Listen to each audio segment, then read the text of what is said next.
Hi, and welcome to How To, the Moorings Yacht Charter in Split, Croatia. Today we'll be talking about the islands I visited on my 7-day journey around the southern islands off of Split, including Solta, Pakleni, Hvar, and Brac. Today we begin our journey in Agana. That's the headquarters of the Moorings Yacht Charters, and it's about 30 minutes away from the international airport. We made the decision to stay in Agana our first night, which I think makes a lot of sense. We got our groceries on board and our alcohol, ice, got everything ready. Kind of took a good look at the boat that evening, and we took off very early the next morning for Solta. The island of Solta is pretty much a straight shot. You go out of the Bay of Agana and head down. You take a right, and then you just sail for about an hour and a half it took us. Real nice and easy sail in some open waters, and you'll come upon the island of Solta. We made the decision to go all the way around the island on the west side, give it a nice berth, and then we came up through, what you'll see on your charts is a couple of little bitty islands, and then into the Bay of Sesula, which is on the southwest part of Solta.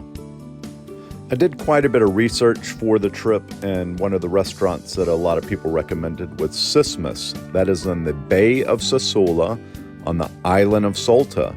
It's where a lot of people stop their first day. A lot of people even take off that first day and make it to the island. We went there on the second day, and you come into the nice little secluded bay there and wander kind of further back, and as long as you have a reservation, you'll have a little guy on a boat waiting for you to help you tie up your lines. One of the absolute highlights of our trip was the Bay of Sesula, where Sismis restaurant is. It's just a wonderful place, absolutely beautiful little bay set back, and the restaurant's right there. You'll take your dinghy to their dock, and everyone walks up and has dinner and drinks during the day. On our second day, we ended up waking up early, and we did the little hike from Sesula to Maslinica, which is the other small town on the other side of the peninsula. Maslinica was really beautiful. It's a very easy hike from Sesula Bay over a little peninsula and into Maslinica. Had signs all the way, let you know where you're going. And then once you get down into the city, it's another little hub for yachts there, smaller boats, and a couple of mega yachts were hanging out on the periphery of the place. But they have wonderful coffee, and it almost looks like a little French town. It's really beautiful, such nice people there. And there was a lady that had a shack. She was making fresh pastries, but I would recommend getting there early. She does sell out. And a great way to start the day. Had a coffee, and then we hiked back over to the boat in Sesula Bay to depart. After our morning hike was over, we loaded up the boat and we set sail for the Pakleni Islands. They're right off the coast of Hvar Island, and I had heard really good things about a restaurant there called Toto's, which is in the Palmezana section of the Pakleni Islands. And note that it is on the other side of the island from the ACI Marina, which I'll talk about in a little while. As we sailed down to the Pakleni Islands, we sailed around them to the south exposed side, and we sailed all the way down to the bay where Toto's is located. And you need to make reservations here. In the high season especially, the place was packed out. It was really beautiful, plenty of room, but pretty much every mooring was full.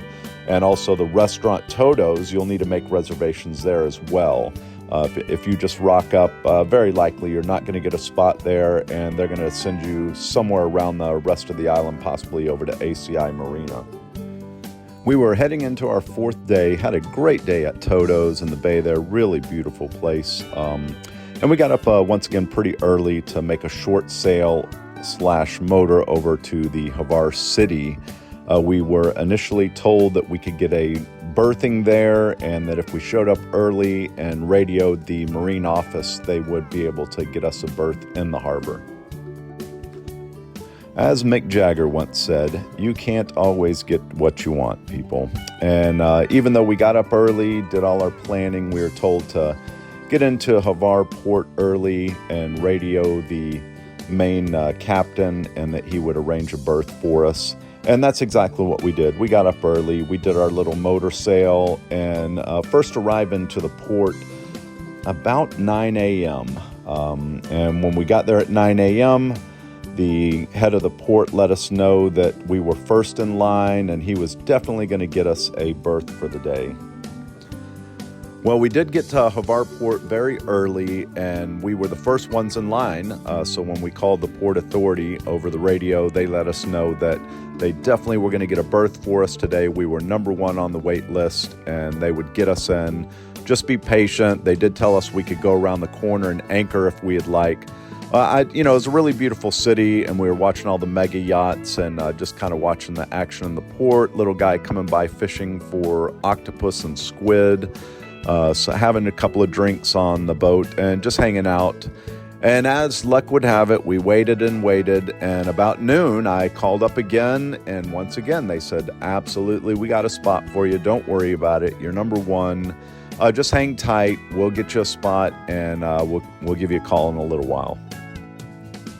Well, as you could probably tell, this story did not end well in Hvar Port, and I would not recommend going to Hvar Port if you're in a smaller boat. I'm talking anything less than a mega yacht with a whole bunch of money, or you're in a charter group that's already booked a berth in Hvar. Otherwise, it was a really painful day for us. We ended up waiting around from first thing in the morning, and finally about 5 p.m., finally heard from the port authority, and he said, oh, sorry guys, we don't have a place for you. Good luck. That time I was in begging mode. A little worried because we had planned the trip out pretty well. This was one of the few legs. We kind of got stuck late in the afternoon, started scrambling to figure out where we could go instead of Hvar Port. They had no anchorage, no mooring, no berth. So we ended up going to ACI Palmezana, which is on the north side of the island from where Toto's was, and the Pakleni Islands. The ACI marinas are a chain of marinas up and down the Adriatic, and the one in Palmezana was known for partying pretty much. There were lots of catamarans and monohulls. As we got there fairly late in the day, we were one of the very last spots, and we went down a fairly narrow channel and parked on a marina dock with just probably hundreds of boats in the marina. The ACI Marina in Palmezana was probably the most expensive berthing we had the whole trip, and it just wasn't really well suited for us. We were all in our, for the most part, 50s and over, with a few of the kids in tow, but mainly an older crowd. We weren't really looking to party in Hvar Port or anything like that all night. So we got into the marina and paid our exorbitant fee and decided we'd go eat a dinner somewhere. It was a nice dinner. We had a nice walk over to the other side of the town. And after dinner, we came back, and we were a little bit concerned because you could tell people were warming up for the evening, and we thought everyone would be partying till very late in the night. Well, it worked out pretty well for us after we came back from dinner. Pretty much all the people on the party boats were heading out to go party. It looked like there were some speedboats taking people from the marina over to Hvar Port, which apparently has a great party atmosphere till the wee hours of the morning. And like I said, that worked out well for us. We went back to the boat, had a last cocktail, shut things down, had a really good night's sleep. It was a really stressful day for me. I was just waiting around in the port thinking we're going to have somewhere to stay. And when you don't have anywhere to stay late in the evening, it can be very stressful.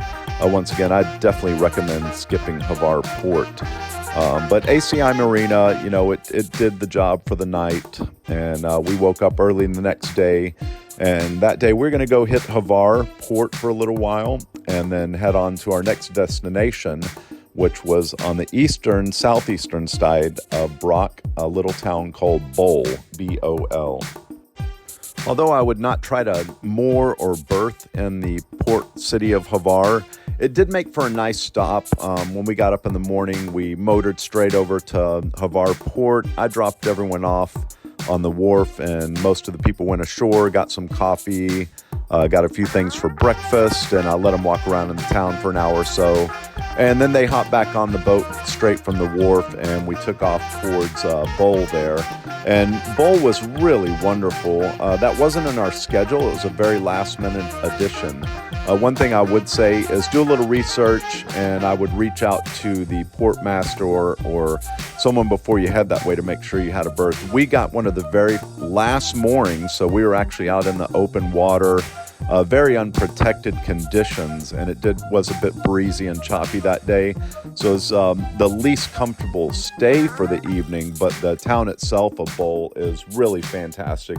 I would say it's worth the trip out, and it's a little away from where most of the people are going with their charter yachts. After finding our mooring ball, we hailed the city again, and they said they would send out a boat to pick us up. So we had a water taxi come out to our catamaran, pick us all up. It was a bit breezy and choppy to take the little runabout into the port and back, and it was a ways from where we were staying at the mooring buoy. But the captain was really nice, came and picked us all up. It was a very choppy day, so he made sure everybody was safe getting off the cat and onto his little taxi ferry boat. And he ran us right into the middle of the town and dropped us off, and we agreed on a time for him to come pick us back up in a few hours.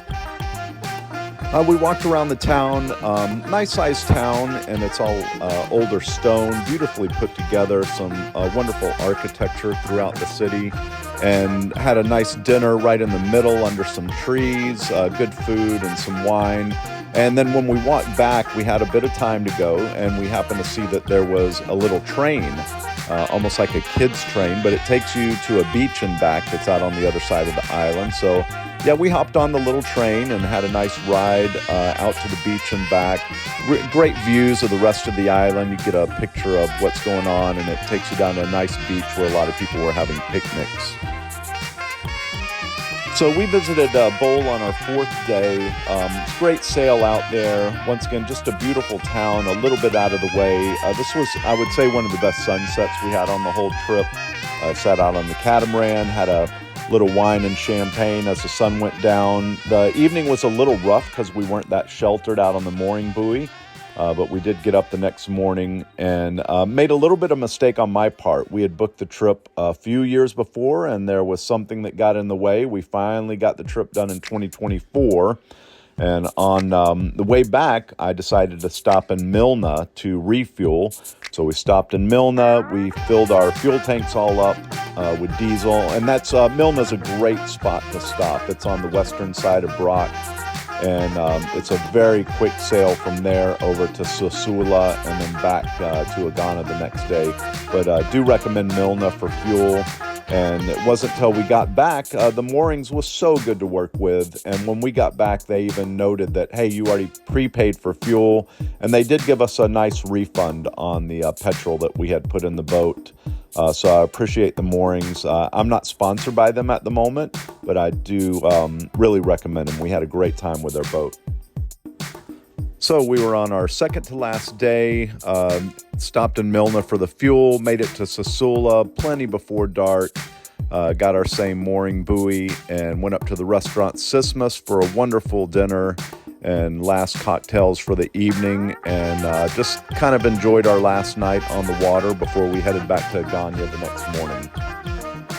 The 7-day trip went so fast. We had that last wonderful meal down that Sesula Bay, had a nice motor sail back up to Agana, and as we got there, we were one of the first boats in. I do recommend trying to get there a little bit early.